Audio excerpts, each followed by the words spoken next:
What's up everybody, my name is Kason. Welcome back to the WDL. This is the Season 4 Week 3 video for the Wezette League here. And these are the standings as they shake out heading into Week 4. The only team that you will note is Taiyo, currently in last place. He has not played any games. That is going to be changed this week. Fortunately, Gumi fixed whatever the Android 14 bug was, where essentially certain people weren't able to log into the game and play the game and stuff like that. So that is certainly going to change. Just so you guys know, I am going to front load the Taiyo catch-up fights, which are essentially his Week 1 and Week 2 battles that he should have been able to do against the other players. Those 3 battles will be at the start, and then the next 6 battles from there on the current map will be after that. So we should have a total of 9 battles for this video, so it'll be a little longer than normal, but it should be entertaining nonetheless. But guys, this is how the standings shake out here. I do want to point out too, I had a graphic mess up or screw up, I guess, last week. I had Garouken at 1-2 record. I'm not entirely sure how I did that. He was actually 1-1.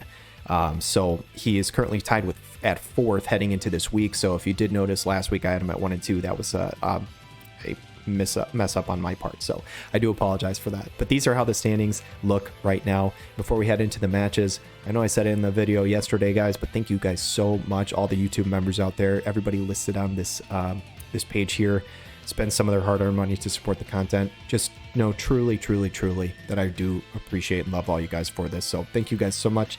Let's head into the battles.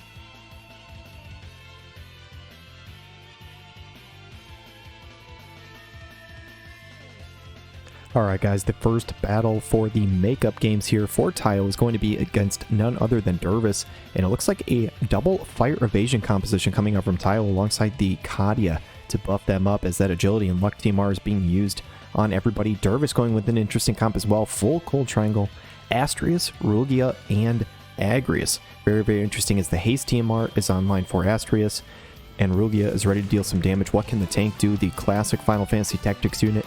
She's going to go with the Keen Blade to get that CT up. Obviously, Kadia is going to go next, but then the entire team for Dervis will be able to take an action. And interestingly enough, Shadow Flare is going to come out right out of the gate from Kadia. 1100 damage, going to pull the tank even closer. And I don't think that is probably what Taiyo wanted to see, unfortunately, as the slow arrow is going to come out. It's almost enough to take out Kadia. Not the move I expected Astrius to use, but it's going to come on with a barrier break arrow, and the accuracy for Rugia is there onto the Yuffie. Looks like Dervis is very much prepared for this battle here, as Agrius is going to go for the limit break. This should take out Kadia. Yeah, 8,000 damage. Obviously, he doesn't have the accuracy to hit neither one of these fire units. But man, oh man, this is a really good start for Dervis. What can Yuffie get done here, though? She's going to jump up into the sky, so she's got that Dragoon sub-job engaged here, as Pissarro is going to go for the limit break. Greased Lightning. This should do a good chunk of damage. I believe it is a General Dispel. 3,200 damage. Removes that haste, which could be pretty big. Honestly, decent damage considering the elemental disadvantage, but Unfailing Void Blade does not fail for Dervis as he just murders Pissarro. Yuffie is going to take out the Agrius, so now she is in a 1v2. Can she somehow turn the tides here? Is she dodgy enough to make it happen? Windstorm comes through. The blind doesn't land, though. Dervis is just fully prepared for this fight. He's got the accuracy online. He's got the blind resist here. The Umbra Bombardment comes out from Rugia, and just an amazing showcase by Dervis here on how to beat an evasion team. Welcome back to the WDL, Taiyo. Unfortunately, it didn't go the way you wanted in this battle, but we've got a few more chances for you here in this video.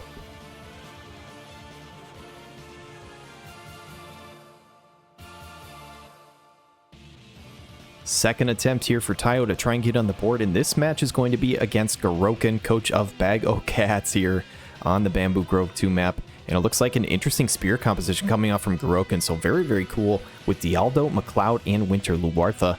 On the other side for Taiyo here, it looks like some sort of Sword Knight team with Wingstern, Taiyo, and Howlet. I said Taiyo. I think of Terra as Taiyo so much that I literally called her Taiyo. That is so funny. Anyway, the Wind Veritas TMR comes out on Taiyo's side here as the Stern. What is he going to go for? He's going to go for that AoE buff, Pinion of Steel. Reaction block rate, AoE resist. Obviously get himself some AP as well. What does Terra go for here with the commune with Espers? This is a classic strategy for this player. He loves to try some Espers shenanigans. Will he be able to pull them off here? As Fight Like a Pirate comes out for the Winter Luartha, so she's got that Ferris TMR, giving herself some haste and some HP.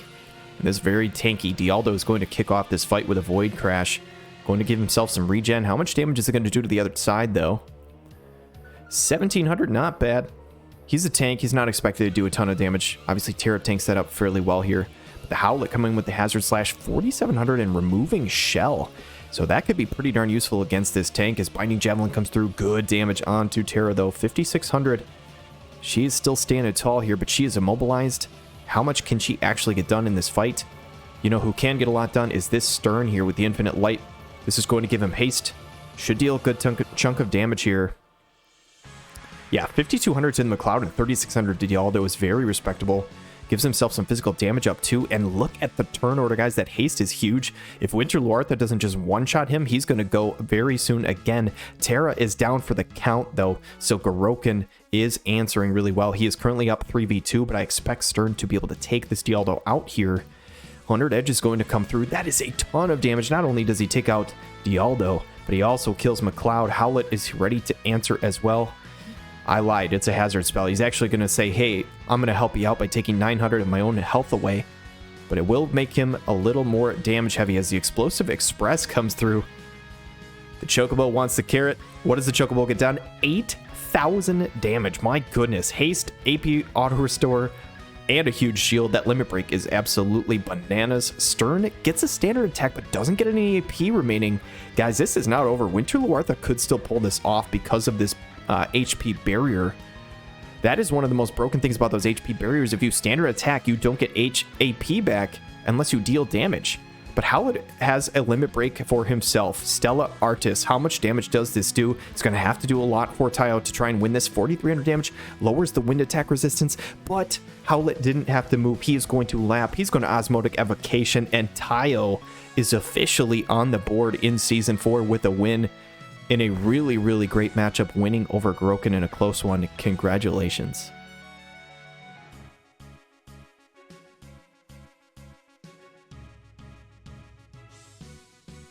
Alright guys, one more makeup match before we get back to our regular scheduled programming here. Meefle going with the Flagbearer, Glassy, Silma, and Ramada team comp. So very, very cool to see here. The Flag Glassy going to walk backwards, going to get that Spirit Wezette buff online. This is one she pretty much always uses in every fight. It is just a fantastic buff. Is the Pinion of Steel. We've seen this before, just like in the last battle. It looks like not the exact same team coming up from Taiyo. This time he swaps in the Kadia instead of the Howlet. Interesting here, obviously wanting the supportive nature of the Kadia rather than the damage of Howlet, although Howlet did do quite well in the last battle here. But Dual Veil Darken Earth is a superb buff. Protect on the entire party, defense, debuff, resistance. Bunch of really good stuff here. Silma's going to go with Crimson Resistance, so her form of resistance here. Not quite as impactful as the other buff, but Beacon of Reform is ready, so Glaciella is ready to put the hammer down here. And this is a superb unit. She was always really strong, but now, especially with some of the new equipment upgrades, her 140 upgrade, all that kind of stuff, her AoE resist can just get through the roof. We'll see if Meefle has the stuff to take down Taiyo. Dread Spear Dive coming in, 3,600 damage is a good amount to kick off the fight. And that Ramada is healthy. I think she had like 12,000 HP there. That is a really good start as the Calamity Guard does come through though. It is a one-hit barrier. I will say Glaciella has a barrier break in her kit. Normally she doesn't get to use it as it's close range, but Triple Cross will eat through this first hit and then deal 2 more hits. I take it back. She couldn't reach. She actually goes for the Dispelling Spear Flight, so that's actually pretty huge for Taiyo. Might be able to answer back here. But I don't think Stern should do a ton of damage here, as Glassy does typically have just ludicrous amounts of AoE resist. Yeah, she only takes 600, does a good chunk of damage to the Ramada, though, who hit hard last time. But she might just be able to take out this Terra or do a good chunk to her. 8,600. She's going to do just that. So 50 cost unit, my ass. She just crushes Terra here, unfortunately, for Taiyo. Kadia probably going to go for a raise to try and bring her back to life. But how much is that going to matter? Shining Conviction comes through. That first barrier hit soaked up a good chunk, but 3,900 on the second one. The raise is going to whiff. And unfortunately, this fight looks fairly one-sided here in Meefle's favor. Convergence Plus is going to take out the Ramada. So Stern says, hey, it's not over yet. He does have Reflex in his kit, I believe. So this is not technically over. And I will say, if anybody was going to win a game on a ton of Reflexes in a row, it would be Taiyo. He did do it last season, but it does not happen there. Glaciella says, we are not playing that game today. She takes out Stern. Raise comes through again. This time it does land on the Terra. But Terra has a massive uphill climb, and she has a massive fall that she's about to hit right here. She's going to drop to Shadow Flare. No, she's not. She actually stays alive. Makes a liar out of me as Glaciella comes in with a triple cross, sealing her second kill of the battle, I believe. And Katia is all by her lonesome here with a Curative Prayer. She's going to try and keep herself alive as long as possible, but she is just delaying the inevitable. So Taiyo, in his first 3 fights here this week, obviously couldn't battle the first 3 weeks, but we're happy to have him back. He's going to go 1-2 before his battle in this week, and we should be back to our regular scheduled programming. So congratulations to Meefle on the win. Apparently there are DLC updates available, and let's get into the week 3 matches.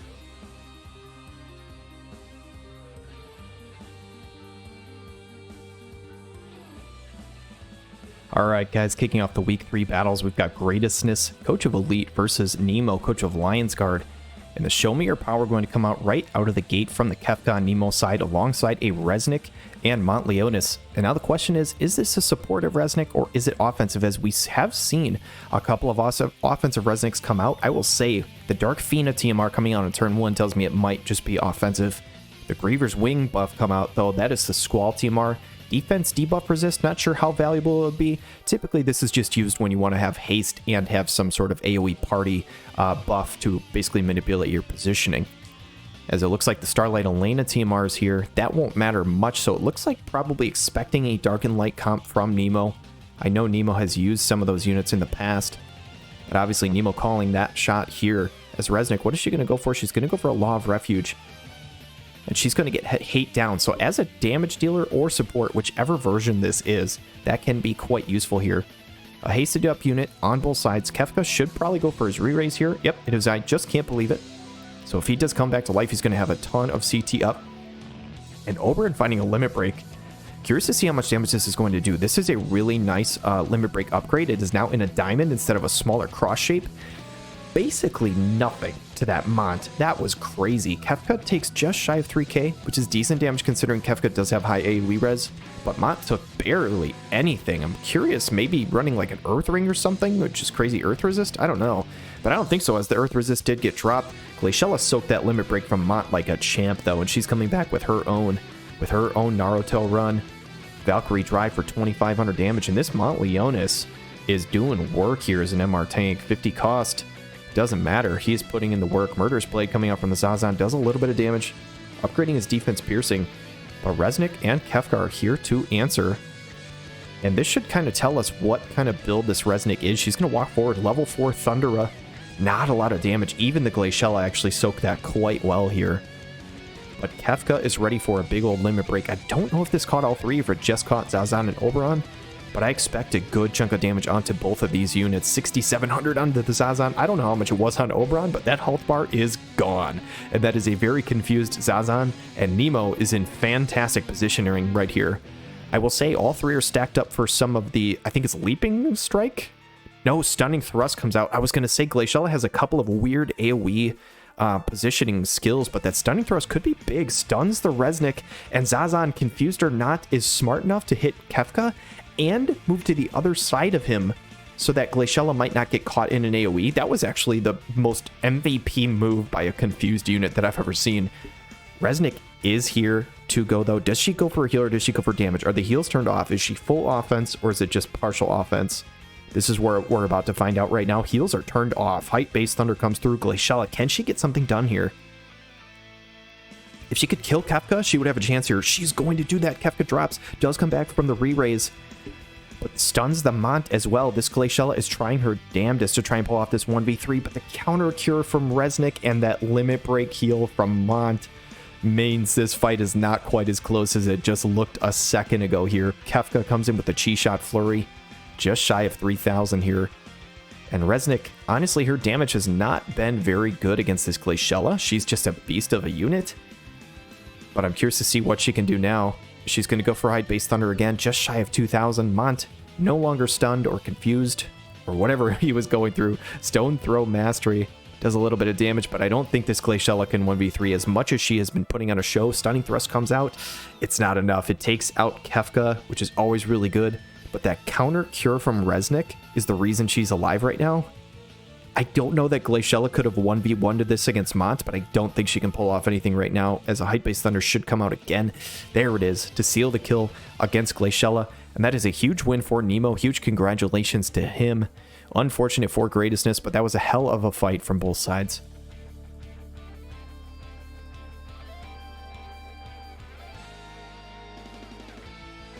Alright guys, we've got Hisoka with the Eggplant Brigade versus Shadow 91 of the Vanargand, and that is a Vega sighting. And Shadow, you know I love you, buddy, but anytime I see Vega, it's hard to root against them. Although Shadow coming in with a couple of great sword units, these are two players after my own heart here, as the Revitalize comes through for Yerma.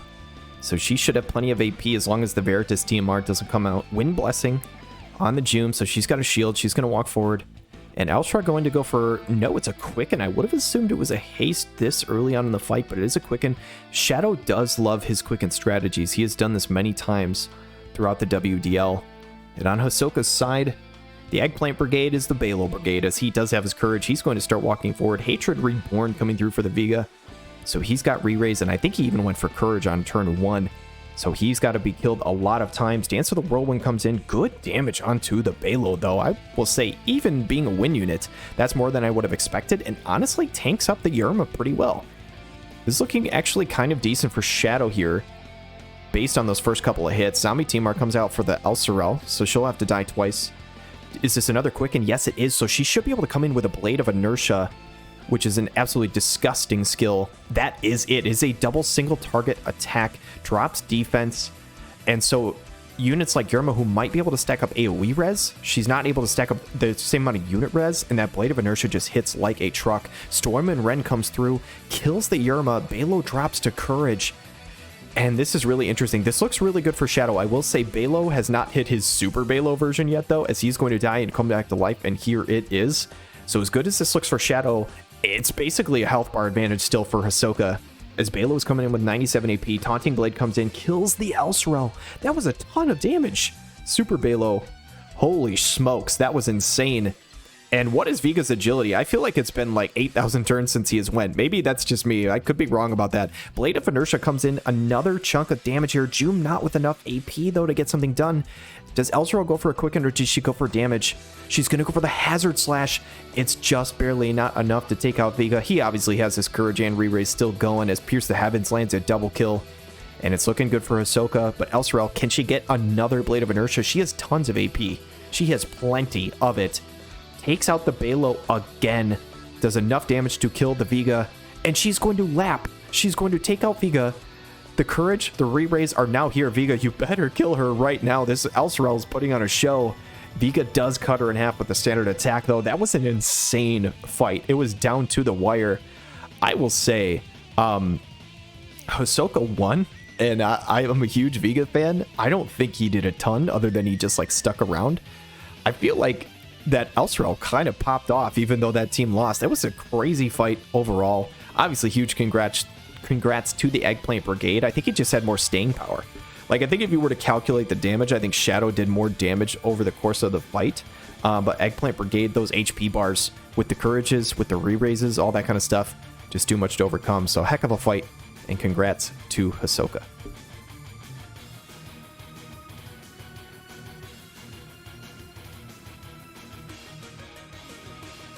Alright guys, next battle is going to be Garouken with Bag of Cats coming back, trying to get some revenge after his loss to Taiyo. Can he pick up a win this week in the true Week 3 battle up against Maou with Norra's gang? And it looks like an interesting team comp coming up from both sides. A couple of ice units on Mao's side with Curry, Howl of the Heavens Blade, and then Little Leela as the tank. Here's the full spear comp coming out from Garouken, though, just like we saw against Taiyo. And here comes the Voice of Despair from the Dialdo. So he's got all of his nice tank utility buffs alongside that Shell. The Shell could be important against Howlet. I don't remember if he has Shell Strip or not. Obviously, the OG Howlet took off Shell, but I don't know if Heaven's Blade has it. The Wind Veritas TMR coming out from Curry could be useful, though. I do think this TMR is one of, if not the best TMR in the game, just straight out. Especially against physical damage dealers, I think it's easy S tier. And I think it is I think it's still pretty good against other units. As the Fairy Guard comes out, so that Winter Raft TMR, getting unit resist up on a couple of units here. King Bradley TMR being used by McLeod as well. and fight like a pirate for Winter Luarthas. I don't remember if the King Bradley TMR came out from McLeod in the last time they used this comp, but obviously a couple of hasted up units. Try and get nice and speedy. And Dialdo should be finally kicking off the fight here. Was the Existential Deliverance comes out, does eliminate some of her AP bar. Doesn't do a ton of damage though. If Leela can hit back with a silence, could be pretty huge. Frostmaw Barrage only 167 damage. That did nothing. And the Frostbite does not land either. This tank for Garouken is doing his job very, very well at the moment. But here comes a Limit Break from the Heaven's Blade. How much damage does this do? 4,700. Pretty respectable, but with a 15,000 HP health bar, Dialdo is doing exactly what he needs as these two damage dealers just bide their time, move in closer after the tank soaks up a bunch of hits. That's exactly what's going on. 54 AP for Curry, so he's going to have to deplete more and more of this on the tank here. Although I will say Frostmaw Barrage does actually hit McLeod this time, but it looks like the Frostbite does not land. It does land on Dialdo, though. Obviously, Curry having that increased chance to proc that status. Not a lot of damage coming out from the Dialdo. In fact, it'll get all healed up by the Howlet. Can Winter Luartha join the fight, though? Yes, she can. Binding Javelin, 10,000 damage. Every single time I see this unit deal damage, it surprises me. At some point, you would think I wouldn't be shocked anymore as the Neuralizing Lance comes out from a cloud. And same thing from this dude. These two units who throw spears way up in the air, like way more so than the Dragoons who jump up in the air, they just seem to just knock people the hell out. It is crazy, but that is a very good chunk of damage coming out from Howlet. Can he somehow pull off this 1v3? That's going to be a huge ask here as Resistance Break comes out from Dialdo. That is going to be a nice Pierce Chain here, as McLeod should be able to go up on that Trick Thrust, almost 8,000 damage, going to take out Howlet here. And that is a big old revenge victory for Garouken and Bag of Cats. Obviously losing to Taiyo earlier in the video, got his revenge here, winning against Maou. Huge congratulations.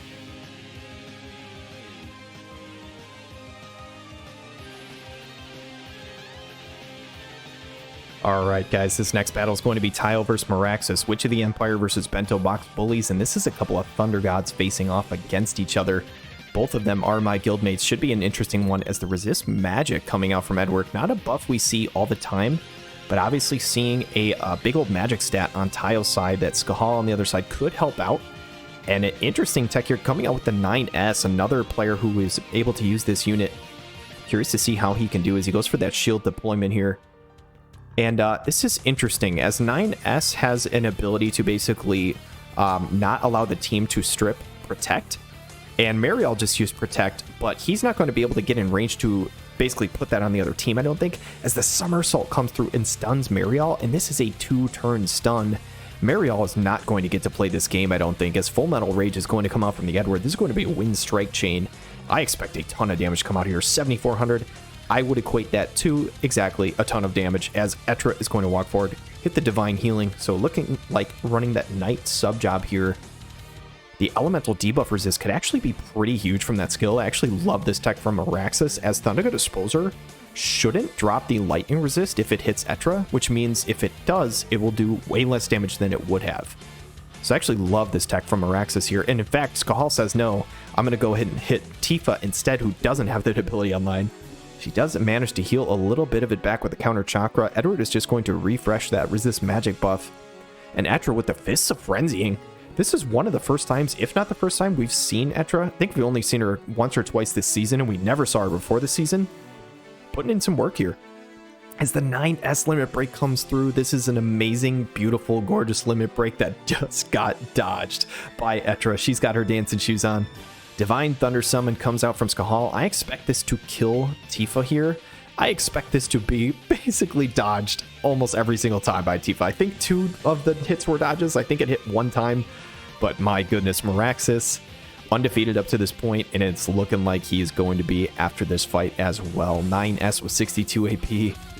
He's got some really good single target attacks. That Cyclonic Spear Shot, though, it's not it. It doesn't hit Tifa, unfortunately. She is evasive, and this squad from Maraxus, I don't think we've seen this exact team come out. It is scary.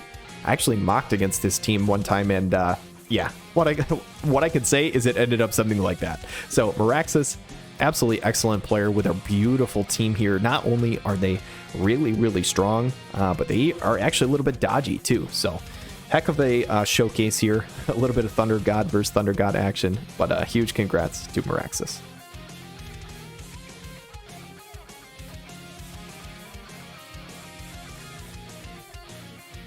Just a couple of more fights remaining in this video here, and it looks like Meefle is running an interesting comp with the Lightning FF13 unit alongside Ravis and Ildira. So tank, damage dealer, support versus a couple of gunner units and Durando, who actually does have gunner's sub job.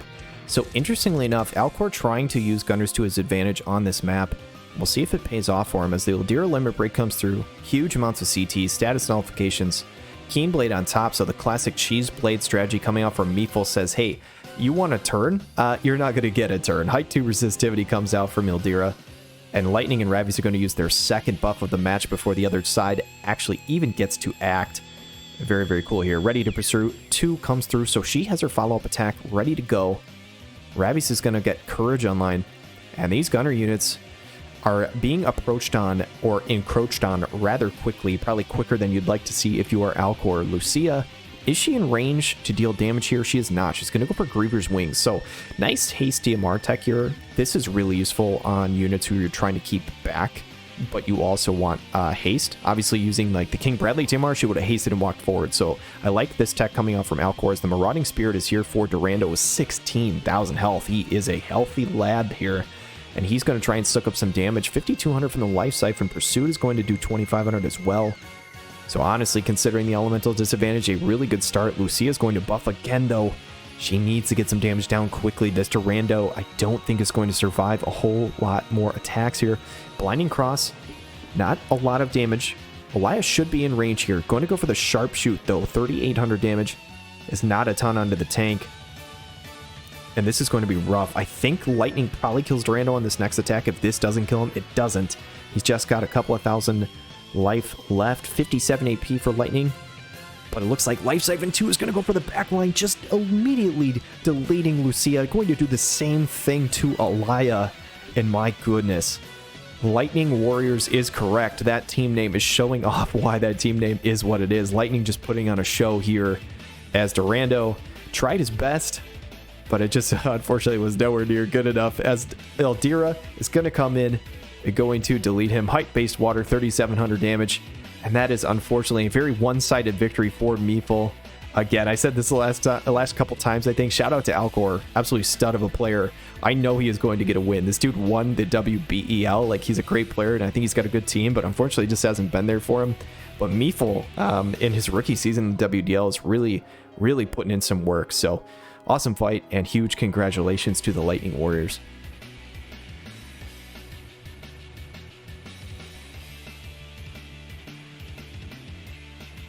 Alright guys, ending this video off with a banger. It's Isvar versus Dervis. Elda's Angels versus Section 9 here.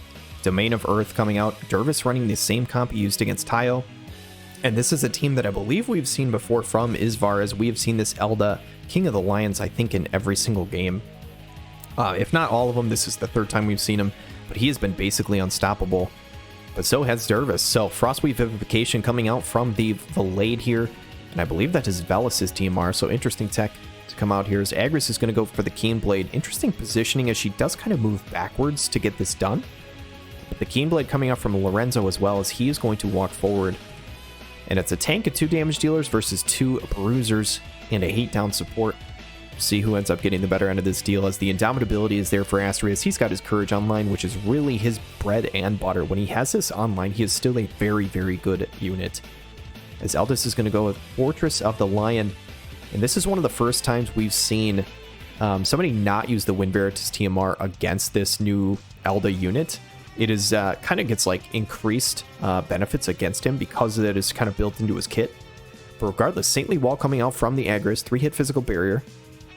And Lorendo's going to start channeling, so it looks like Time Mage sub is what I'm thinking is going on, so probably a guard haste. Not sure if that's onto himself or somebody else. As the slow arrow comes down, that does not slow. It actually just lowers the movement. But that is now a hasted up Elda. So Binding Javelin coming out, 3,900 damage is very, very respectable coming out from the Elda. Valade is going to start channeling something as well. It's the Barb Blizzara. And just a bunch of really good status effects on the team. How much damage can this Rugia do? Umber Bombardment, 3,900, not bad. The Rupture coming through for 1,900. Lorenzo does live it. That's a pretty good start, but what can Astrius get done? No more haste. Arm shot comes through and kills the Lorenzo, so Dervis is out in a 3v2 advantage here. And Agrius, not known for her damage, but she does have status effects. Can she land any of those crippling statuses during this fight here? As Lion's Drain comes out, almost kills the Astrius and just deletes Rugia off of the face of the earth here. And all of a sudden, this fight looks very, very good for Isvar. The full life whiffs, though. That could be massive. If Dervis has a way back into the fight, it is just that. Bulwark Breach comes in. Counter Maw is just as much damage, though, and heals himself back. Procs the Courage, and that counter is just going to seal the deal in this fight. I'm not sure if this would have mattered, but that counter is going to end things as damage cap onto the Agrius. I had to think about it. The Agrius Astrius mix-up from Dervis always gets me every single time. God damn, that team is impressive as hell from Isvar. One thing I will say is Isvar was known as an original, like, OG Elda Leonis player, just being a beast with that unit. So the fact that there's a brand new Elda that's way better and he's just kicking ass with him, that does not surprise me at all. So huge congrats to Isvar. Shout out to him and shout out to Dervis as well, who's been a phenomenal player up to this point. Obviously catching his first loss here, but you're not every team is going to go undefeated. So hell of a match, and let's go check out the standings. All right, guys, heading into week 4, this is how the Wezette League shakes out here. So 4 battles in the books, 7 more battles to go for all these players. Finally got to get some Taiyo fights in here. So it's pretty interesting. Let's take a look at the standings. First of all, we've got 2 powerhouses right up at the top here. Isvar and Maraxus have been impressive as hell all season up to this point.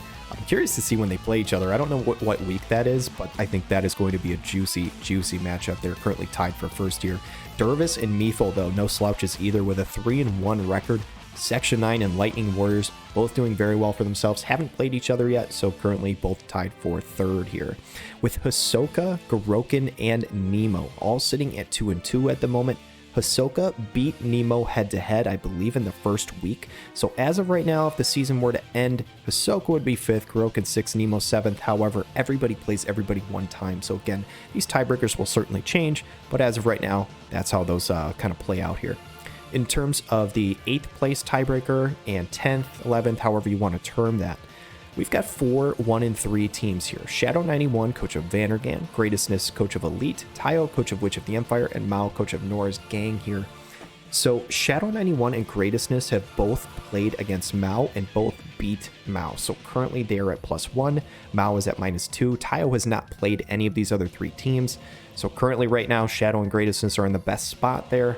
But again, who knows if this is going to matter at the end of the season. They're all currently at 1-3. And Alkor, coach of Oelde Funked, amazing player, literally the champion of the WBEL, has not managed to get on the board in that win column yet. I know it's coming at some point. This guy's way too good of a player to not get a win, but unfortunately a rough start to the season. However, we've seen before last season, one of our players, Desire, actually started out 0-4 in the best of 3 format and ripped off the next 5 weeks series wins. So we've seen something like this happen before. Will it happen this season? We'll have to see.